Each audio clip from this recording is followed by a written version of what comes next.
Good morning, welcome, good evening, sorry, welcome to Villa Albertine. I'm very happy to introduce a new Museum Talks, our series dedicated to French art and culture in American museums. Today, we are really honored to host Dr. Wilfried Zeisler, Chief Curator at the Hillwood Estate Museum and Gardens, and Megan Martinelli, Associate Curator, for a talk on their current exhibition celebrating Marjorie Post's Paris. They will be in discussion today with our moderator, Faya Causey. Faya is a scholar and educator whose interests range in era from the Paleolithic to the present. She started her career as a professor of art history in California and recently retired as the head of academic programs at the National Gallery of Arts in DC. Faya's advanced degrees are from the University of California, Santa Barbara. Although her primary field is ancient art and her best-known books on amber, she has also published on the German modernist Sigmund Polke, Michelangelo, and on Paul Cézanne. She also contributed essays for the exhibition catalog Cézanne, the Rock, and Quarry Paintings. More recently, she was elected as a member of La Société Paul Cézanne and also as a fellow of one of the oldest educational charities in the world, the Society of Antiquaries of London. Wilfried, Megan, Faya, thanks a lot for being with us today, and I leave you the floor for these very promising museum talks. Thank you. Welcome, and thank you, Denis, for the kind introduction. Our hour-long program this evening is centered in the Dacha, the special exhibition space of Hillwood Estate Museum and Gardens. Dr. Wilfried Zeisler will begin tonight with a short introduction to Hillwood and then to the exhibition Marjorie Merriweather Post's Paris. And if you come here, you will see beautiful signs which emphasize Post's Paris. This presentation by Dr. Zeisler will be followed by a focus tour by the exhibition curator, Megan Martinelli. Beginning about 7:15, we will host a question and answer period. So please, if you have a question, any question, please write them and send them in the question and answer section.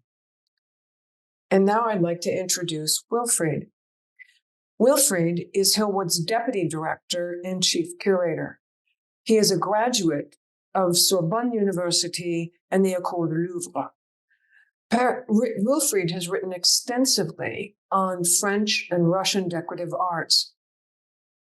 His doctoral dissertation, French Objets d'Art and Luxury Goods in Russia, 1881 to 1917, was published in Paris in 2014.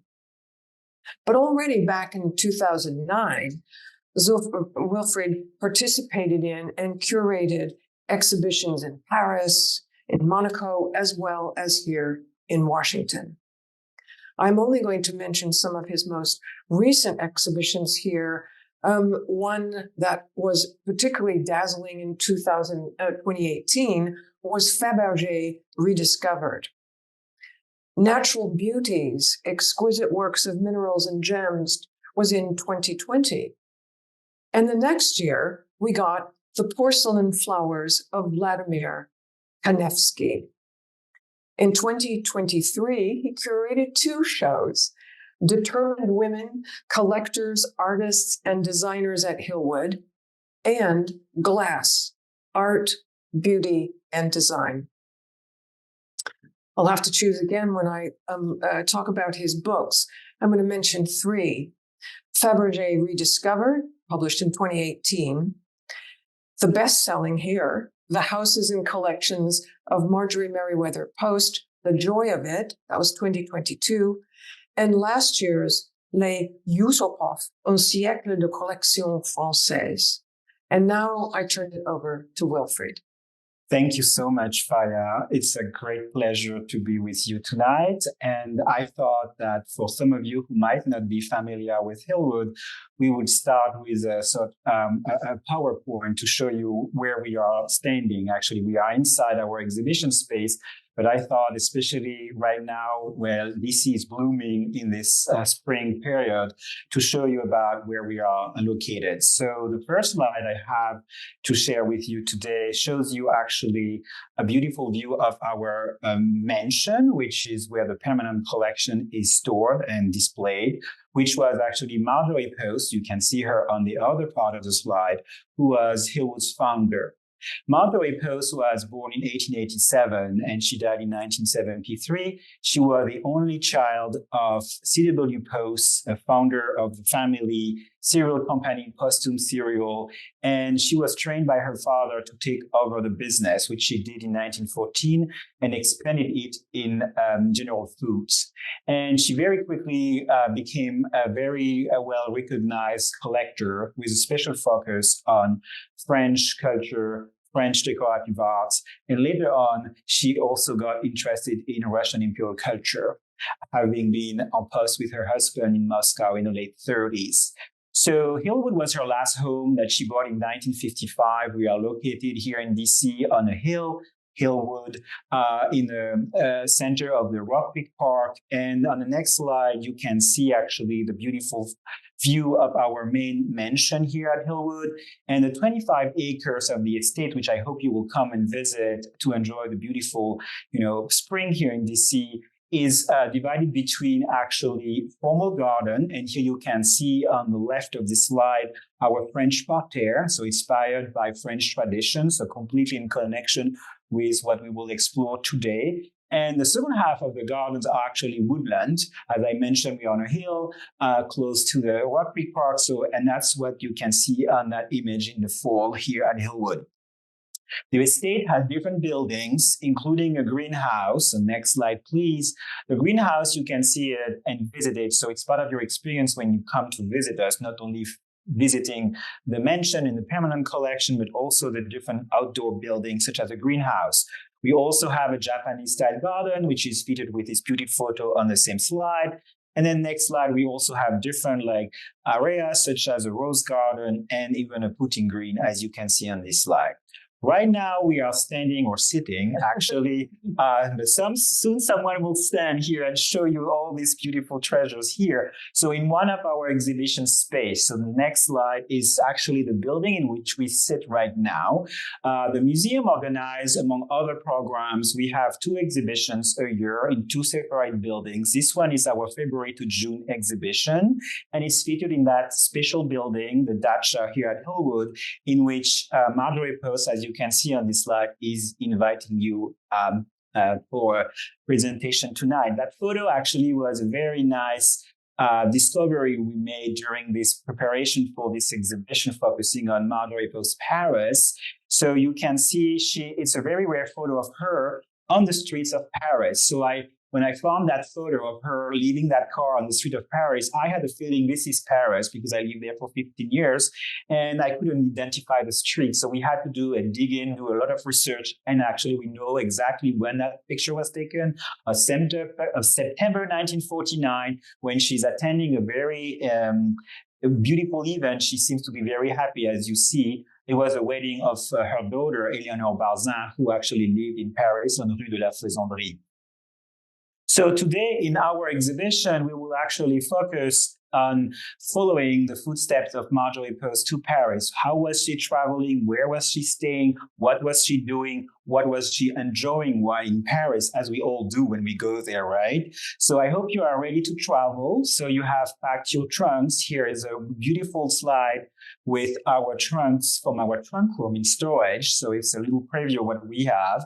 So once you have packed your Louis Vuitton trunks, you are ready to go to Paris with us tonight and explore Paris through this map. For example, next slide, to see, where she was staying, what she was visiting, and you will see some highlights tonight. And that's my last slide before I give the floor to Megan Martinelli, the curator of the show. You will see and learn about French fashion, French jewelry, French antique objects that Marjorie Post loved to collect, and also about the Légion d'honneur that she received in 1957, presented here in Washington, D.C. by the French ambassador to thank her for her support to France for a long part of her life. So it was a pleasure to be with you tonight. And now I will give the floor to Faya, who will introduce you, Megan Martinelli. Thank you, Wilfried. Thank you very much. In just a moment, we will have Megan joining us. I'd like to tell you a little bit more about it, because one of the aspects of these museum talks, and we're now at number 17, is to also introduce how museums work, how they run. And in the case here that you have Wilfried, who's both deputy director and chief curator, and now we are going to hear from one of the specialist curators here, Megan Martinelli. Megan joined Hillwood. You can sit down. The camera will be on me for a second. But Megan joined Hillwood in January 2018, and her title is Associate Curator of Textiles, Apparel, Jewelry, and Accessories. That's a rather large number of objects. She's the lead curator for the show we're focusing on today. Once again, for those of you who may have come in late to this, Marjorie Merriweather Post Paris. Here at Hillwood, Megan's previous special exhibitions include the 2019 show, Mid-Century Master, the Photography of Alfred Eisenstadt. In 2021, she curated Roaring Twenties, the life and style of Marjorie Merriweather Post. In 2022, a show that was thankfully extended, she curated Her Grace of Monaco, Princess in Dior. And that was just a great success throughout Washington. A little bit about the background, because many people ask us, how do you become a curator? And in Megan's case, her last job was as a research assistant at the Metropolitan Museum of Art's Costume Institute. And there she assisted with exhibitions including China Through the Looking Glass, Manus Ex Machina, Fashion in the Age of Technology. In terms of her background in education, she holds a Master's of Science in Historic Textiles and Costumes from the University of Rhode Island. And when people write CVs, they often have to sum up their work in one sentence. Here's hers. Her research focuses on identity and expression through fashion and adornment. And we're going to hear a lot about that this evening. So now I'm turning it over to Megan. Thank you so much, Faya. Thank you, everyone, for joining us on this lovely spring evening at Hillwood. So I will just dive right into the exhibition. I will focus primarily on the pieces that are in my portfolio tonight. You're going to need to come visit, and I encourage you to, because the gardens are absolutely blossoming. So our first section really explores the early years of Marjorie Post and her consumption of French couture and designs. Wilfried mentioned, of course, that she was a collector. So we, of course, touch on that a little bit in the exhibition, but our focus right now is kind of her early years and her introduction into French couture. So aptly, we title this section A Modern Marie Antoinette. In a moment, I'll tell you why. But our first piece is this amazing Au Bon Marché walking ensemble or tea time ensemble, actually dating to the early 20th century. I actually believe Marjorie Post didn't wear this. It dates to around 1900. And I think that her mother, Ella Letita Merriweather Post, was the original owner of this garment. Here at Hillwood, our apparel collection consists of treasures that belong to many family members. We have the apparel of some of her daughters, which I'll also point out to you in this exhibition. So Marjorie Post really had a forward-thinking approach to maintaining her personal collection and understanding that these are special textiles. So this Au Bon Marché walking suit's two pieces. It features a silk jacket, kind of bringing back the style of 18th century French court design. I don't believe that this is a ready-to-wear piece that was available at this pioneering department store at the turn of the century. I think that this came from the custom salon, and I believe that because of the extensive ornamentation. There's these wonderful scrolls that you can see along the edges of the jacket, and a continuation of stuffed cording around the hem of the skirt of the dress. It's a one-piece dress. So because of all these amazing details in the garment, I think that it was a custom ordered piece. And it's really magnificent. Some of the structural details call to mind kind of the innovation of the design of the department store itself, the experience of entering a Bon Marché, seeing the beautiful glass and ironwork ceiling, and then enjoying things like the perfume fountain and the buffet and all the lovely delights that you could enjoy in the department store at your leisure. So this is our first piece, and it's the earliest piece the earliest garment in the exhibition. Moving on to the second piece, which is why we have the name Modern Marie Antoinette. This, I think, is Marjorie Post's first piece of French couture. This was purchased in 1904 from the house of Gustave Beer in Paris. Gustave Beer was born originally in Germany and then relocated to set up his shop in Paris in the mid to late 19th century. He catered to the European royal court during that period and was a scholar of fashion history himself.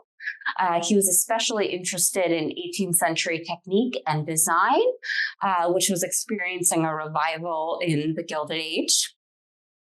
So we believe at the age of 14 or so, Marjorie Post acquired this dress during a 1904 visit to Paris with her family.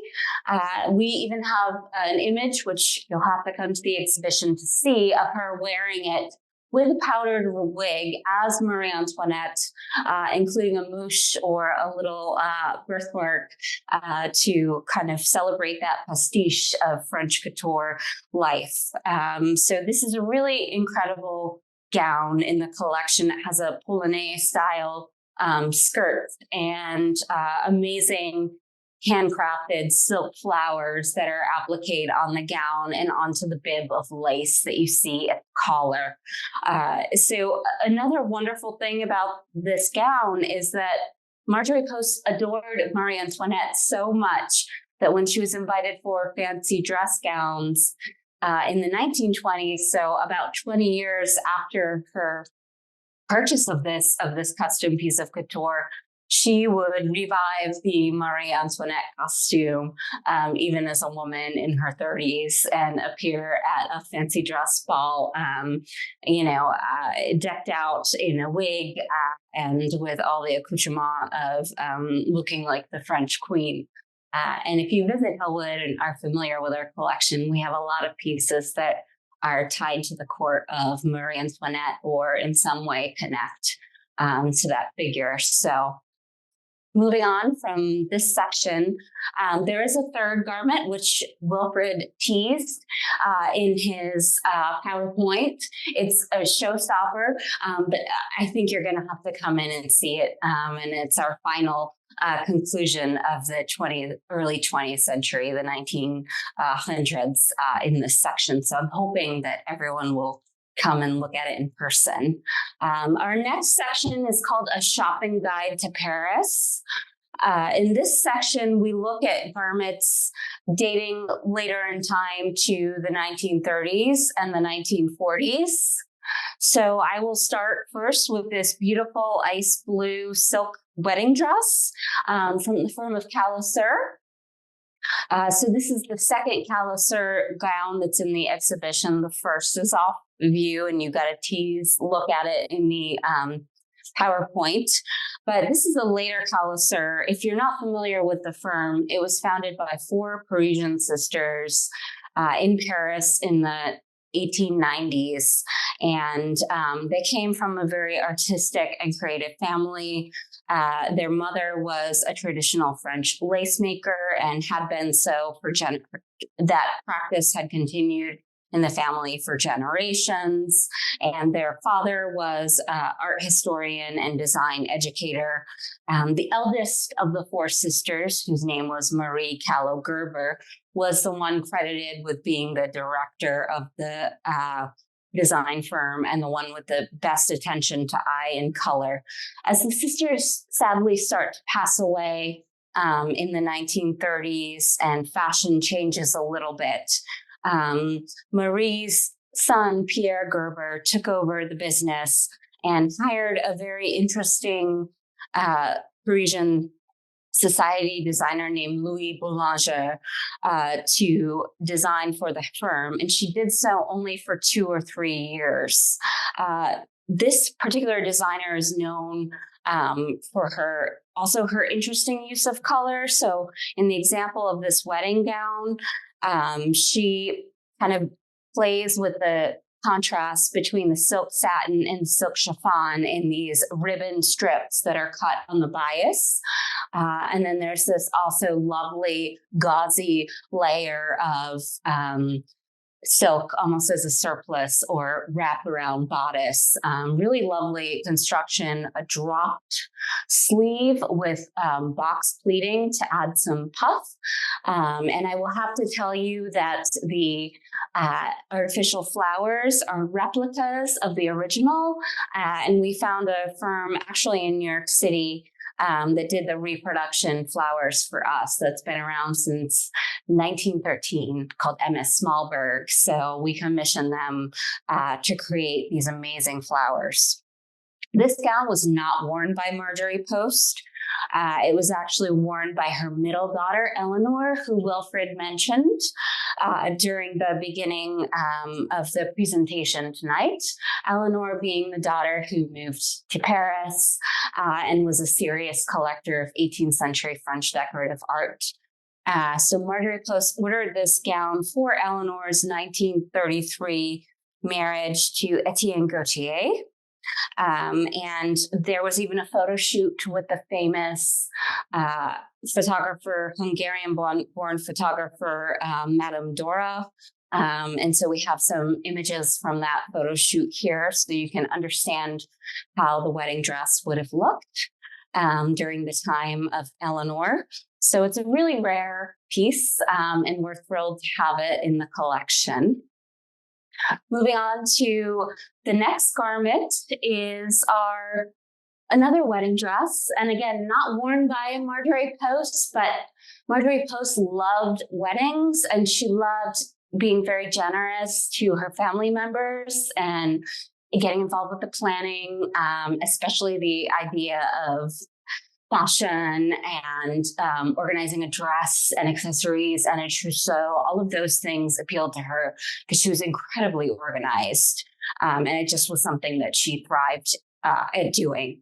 In this instance, she ordered this custom Maison Paquin wedding gown of a very light silk file in this soft ivory color for her stepdaughter, Emmeline Knight Davies.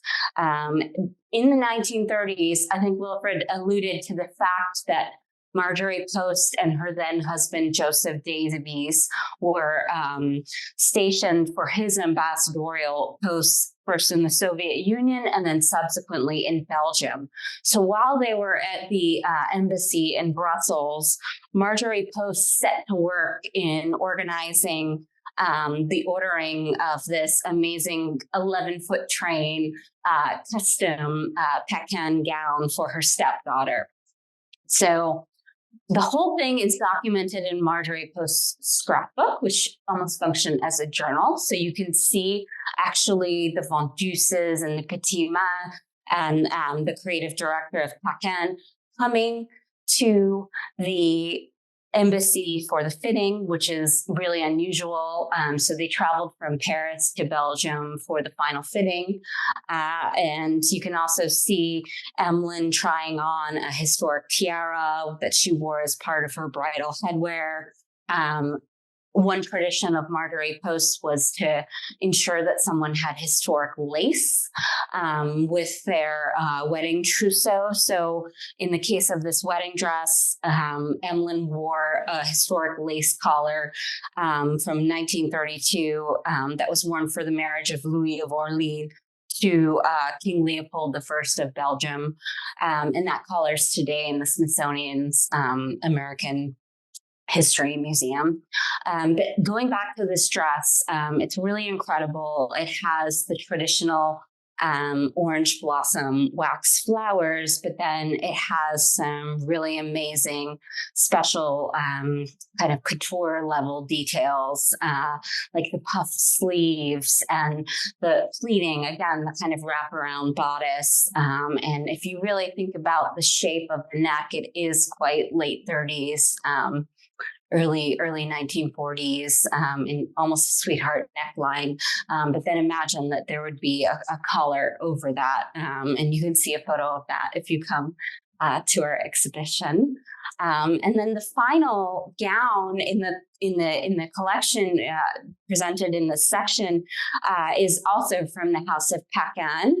And this one is the latest dress in the collection. It dates to the winter of 1946.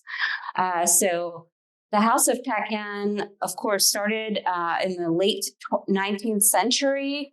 And Madame Paquin, Jean Paquin, the founder, passed away in the 1930s. So it would have been around the time of the making of this earlier 1930s wedding gown. So it, of course, was going through different hands of creative directors, as we see the French couture industry proceeding today. So this gown was designed by a woman named Colette Massina, and she was active at the House of Paquin in the years just after the Second World War. She had an interesting background. She started designing for Hermes and was doing their earlier fashion collections in the 20s and 30s.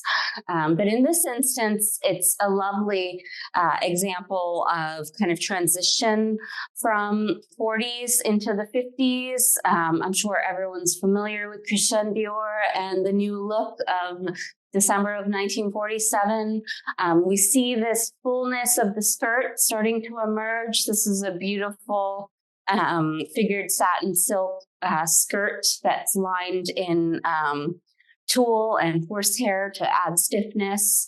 And then you also see a little bit of the then creative director, Ana de Pombo's heritage. She was a Spanish-born designer, so I see a little bit of a suit of lights, kind of bullfighting costume with the elaborate asymmetrical beading on the shoulder, which you might not be able to see on camera tonight, but I hope you'll come in and have a look in person. Yeah. So I'd be remiss if I didn't entice you to come in and see our jewelry case at the back of the room. The jewelry is one of our most kind of important pieces and part of my favorite aspect of my portfolio here. And for the first time, we're uniting all of our French pieces together in one case. So you will expect to see our 7 Mughal emerald Cartier pendant that Marjorie Post acquired in 1925 from the firm of Cartier. There's another Cartier piece from later, from the 1950s actually, featuring massive heart-shaped amethyst stones, and also some incredible examples of historic jewelry with French marks. So we have our amazing demi-parure of rubies and diamonds from the early 19th century. It's a set of earrings and a necklace, really wonderful. Of course, we have Van Cleef and Arpels represented with our Marguerite brooch from the 1960s. There's also a focus on a lesser-known Parisian designer, Joël Heft, from the 1930s, and this amazing zircon and diamond and set in platinum set that's behind me. So you can really revel in French jewelry, and you can also understand that Marjorie Post was shopping to enhance her collection, and also because of her interest in historical design, which is pretty remarkable. And there's so many different little sections and moments, narratives in the exhibition.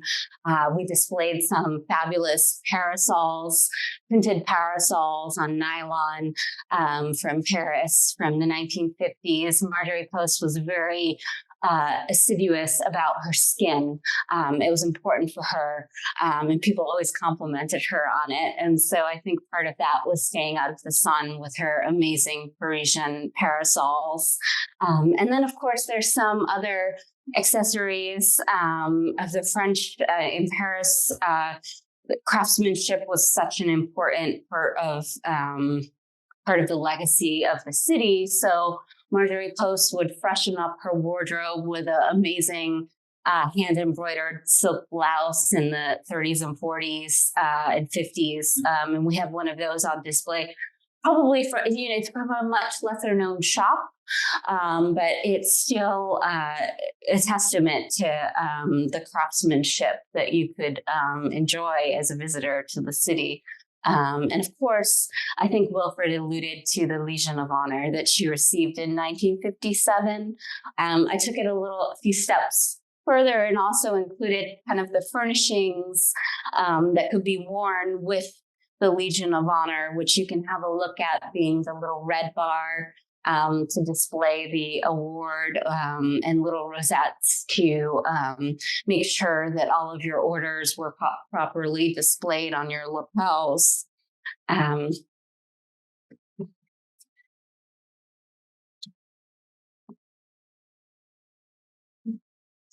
Sure. So then our next section is more accessories. We have some incredible hats from different French milliners. There's one from Caroline Rebou, being a very famous early 20th century, late 19th century French milliner.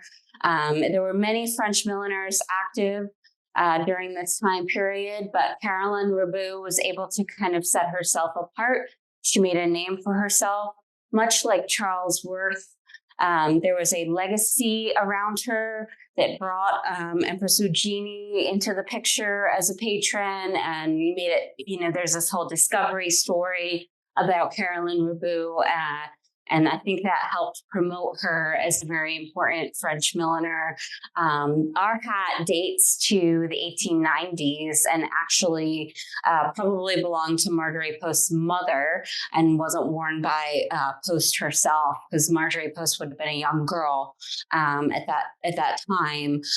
But the silhouette is similar to that seen in Spanish bullfighting, and I think it may have coincided with the popularity of Bizet's opera Carmen around that time in the mid 1890s. And then we have some really incredible fans and a little miniature of Marjorie Post dressed as Marie Antoinette, her favorite person to kind of appear as at a fancy dress ball. And we also have an amazing French vanity set or service from the firm of Keller, which is very well known. And actually Wilfried has contributed some significant scholarship on that firm. So I'd be remiss to say too much, but she ordered these for her 1920s marriage to E.F. Hutton, the financier, very famous. And then her French perfume, Marjorie Post wore Carnet de Bal by Revue Fred. And they started out as furriers. They actually, I guess their history dates back to the 18th, early 19th century as furriers. So it was a natural transition for them to move into scent because of musk coming from fur. So that was her favorite perfume, Carnita Ball dance card. She loved dancing. So it's a nice connection. We also have some small objets from the firm of Cartier and other designers, Hermes. We have an amazing magnifying glass, and just some small treasures that you would find on your vanity table, all presented in this case, and a really stunning seed pearl handbag from the House of Cartier that was made for Marjorie Post's youngest daughter's marriage, the Stanley Rumbaud, in the late 1940s. And that's platinum with diamonds, and it has her initials, and her father gave it to her. And it says, "For you to carry on your way to happiness," which is lovely. It's off view, but you will also be able to see some amazing antiques if you visit the collections here at Hillwood. Thank you, Megan. Now, just give us 1 second because we're going to answer some questions, and Wilfried's going to be joining us, and he and I will share a microphone as necessary. Oh, amazing. Yes. Modern technology. Well, Megan, thank you very much. And not only did you give us a shopping guide to Paris and a sense of, I think, a leitmotif in this of the exhibition, but also of her and Marie Antoinette. Mm-hmm. I think we got lots closer to that. We have a few questions from the audience that we'd like to ask. And well, the first question we got right away, the laces used are always magnificent. Is there any chance of a special exhibition featuring the Habsburg bridal veil? Now, before Megan answers, we've got the chief curator and deputy director here too, so he might have a comment. But let's start with you, Megan. Well, I love that question because I'm currently developing a special exhibition on textiles that will open in the summer of 2026. I cannot promise that we will get the Habsburg veil on loan from the Smithsonian American History Museum, which is where it presently is. But I will do my very best to well represent the passion of Marjorie Post for lace in that endeavor. So please stay tuned. We have another question, which is specifically for you, and that is, in your research for this exhibition, what was the most surprising thing you discovered? To be completely honest, I was shocked when I discovered that dress dated to 1946. I just could not tell. I thought there was a chance it was from the later 1950s. Just because of the fullness of the skirt and the dropped waist.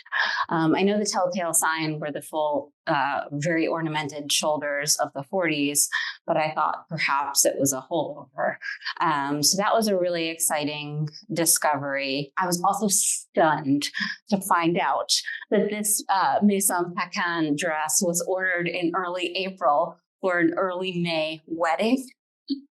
So it just took my breath away as I was going through the scrapbook, documenting the process, and I kind of felt myself breaking out in a sweat, feeling for this family in the late 1930s as they prepared for this magnificent wedding.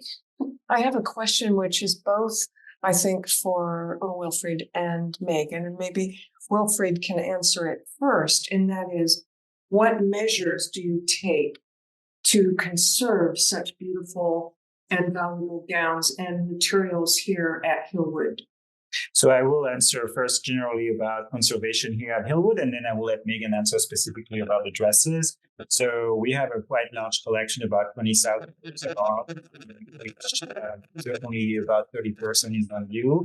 And then when we build our exhibition program, so we have 2 exhibitions a year, we try to build exhibition based on the core of our collection. And so we assess the collection and what we want to display, usually showcasing objects from storage, and trying to assess their condition. And then once, we know the condition, we plan budget-wise regarding what conservation needs to happen. We are sort of like middle-sized institutions, so we have wonderful technicians working with us here on staff who can do some minor repairs, some specific, deep cleaning on some of the objects to have them ready for exhibition. But regarding specific projects, we will work with contracted specialists in different material or techniques. And Megan can talk about those specialists here in the city we work with and what we do with those dresses and other textile pieces, especially now that we are including dresses in most of our exhibition, that we are working on a wonderful textile exhibition and also on a book on our fashion collection that Megan is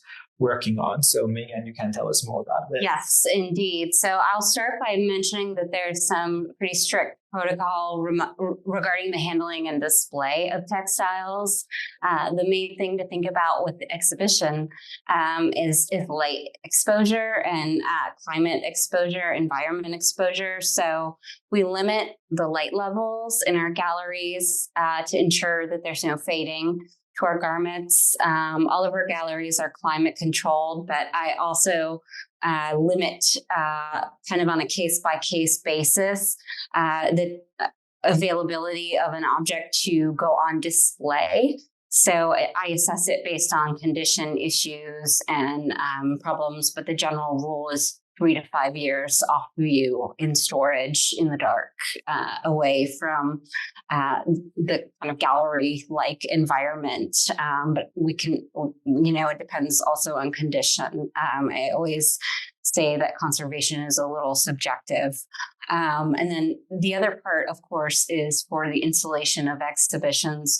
We partner with a wonderful local DC team called Caring for Textiles, based in Northwest, under its principal, Julia Brennan. And we've worked with them now, I think, for about 5 years, since I've been focusing on costume exhibits.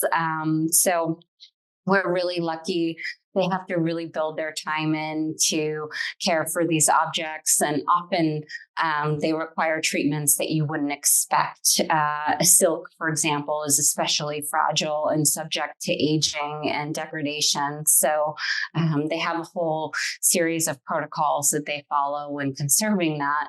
And then we also build in a lot of time to install the garments on the forms. We can't just put them simply on a dress form. There needs to be some kind of customization to appropriately support the garment and also replicate the silhouette of the time period. So those are 2 factors that can lead to a week or more in terms of trial and error of installing a historic delicate piece, and it can take up to 4 or 5 people to get a garment on the mannequin. With the Paquin gown, for example, it was all hands on deck because that is an 11-foot train. I'm going to ask a question. We have several that are about exhibitions, and one of them, again, it will bring Wilfried in. Would you ever have an exhibit with a fashion show having the objects worn, and would this shorten their conservation life significantly? I think we can answer that one. So the new rule, and I acknowledge that not every piece of fashion can be an exhibit, but that's a different story. But the rule really is you don't wear these garments any longer. They don't appear on a human form. And it does shorten their life conservation-wise. I just point you to the scandal around the Marilyn Monroe gown worn by Kim Kardashian several years ago to the May 1st ball at the Met. So I don't. Yeah, that's a great idea. Maybe replicas. We have a question, and I don't know which one of you or both of you. What is with the fascination with Marie Antoinette? Okay.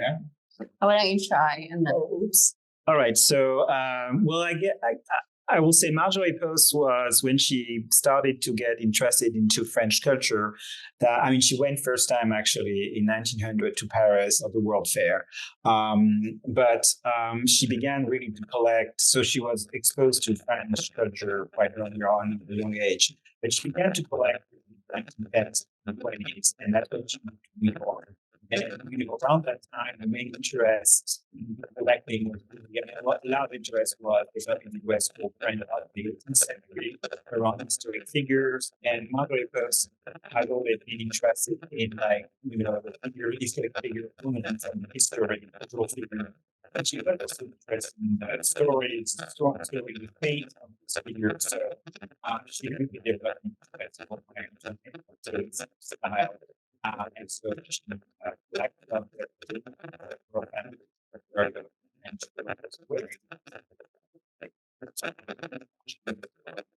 was her entire life, but she was always fascinated by this so figures, and so I always fascinated that she studied her passion and was herself very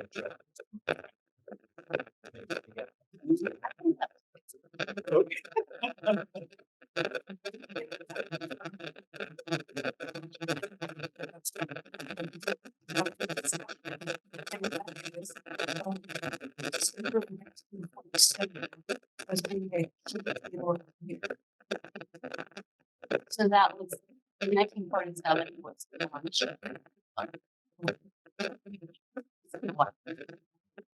Yeah. Sarah, I think we talked a little bit about this off.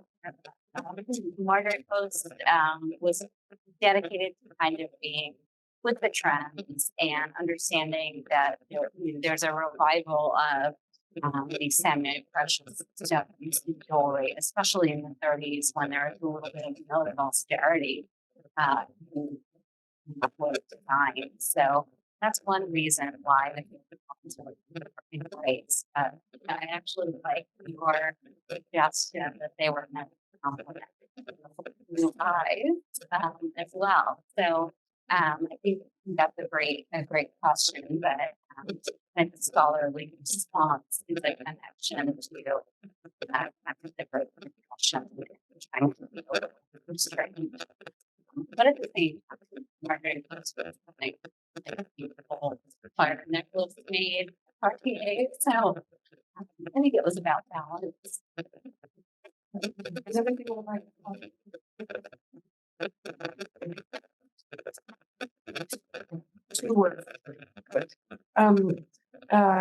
So let's see. Oh, I'm very glad that so many people couldn't hear very well. So I hope we got the answer correctly, that people could hear Wilfried's response about why Marie Antoinette and so forth. I'd like to say, not that we're coming to the end, but we've had questions about the exhibition here. And here it is in the dacha, but inside the mansion itself, the table is set, the dining room table is set, the breakfast room is set, and there are two mannequins beautifully dressed in the house as well. And if I don't mess up the microphone again, I'd like to ask Wilfried, this is a way of connecting, but it's also to put together a special exhibition, but also the importance of the mansion here at Hillwood. Yes, absolutely.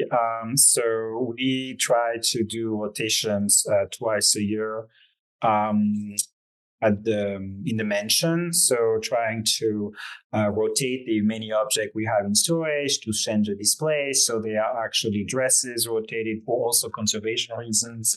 Jewelry also rotates, and then we change the setting of our tables. And when relevant, we connect those rotations to our current exhibition. And as you pointed out, Marjorie Post being so well known for her interest in French culture. So we have a large number of objects like relevant to this exhibition. So we have 2 French inspired table settings in the dining room breakfast room. We have actually 4 dresses, and I like to say that French couture took over Hillwood for this exhibition. And we have like jewelry, additional jewelry. So not everything is here. We have additional French jewelry during the mention as well. So there is always something happening at Hillwood.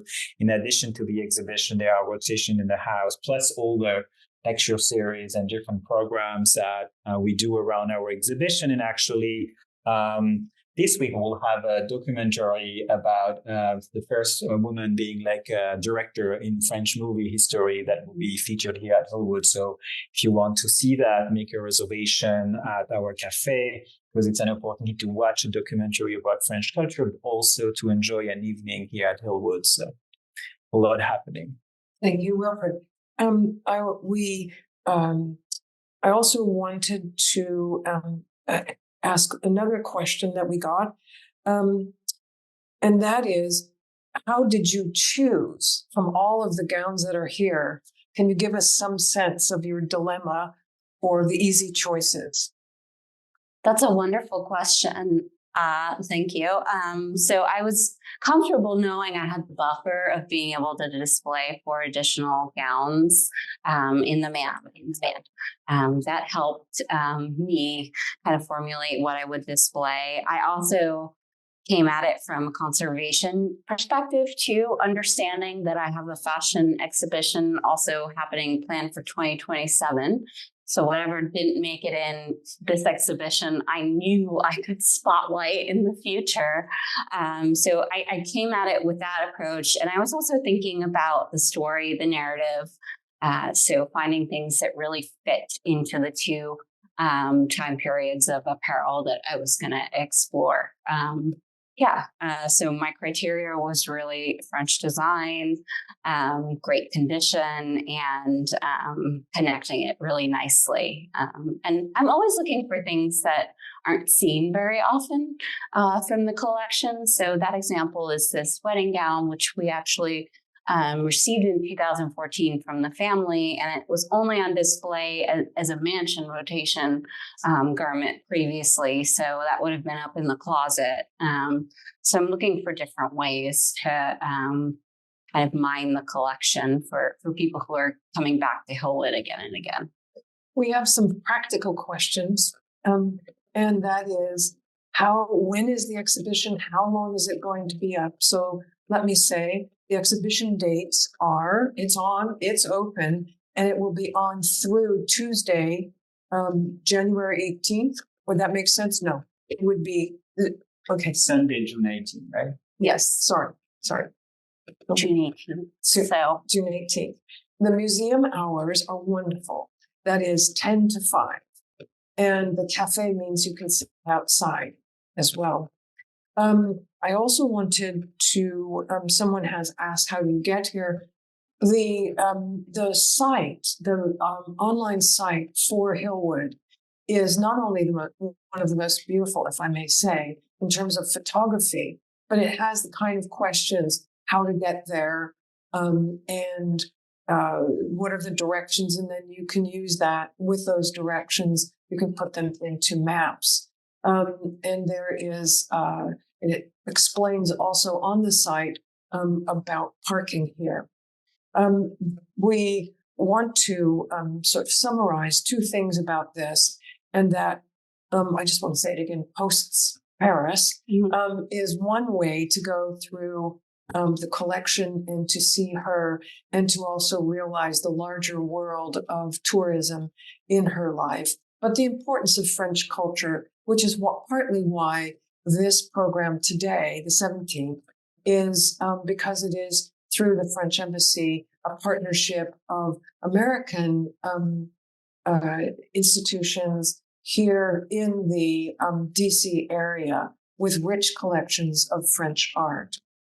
Well, we're coming to the end of this, and we would very much like to thank you for attending today, and also to note that I believe it's the very first of the museum series, was also here at Hillwood. So it's a very nice spring present.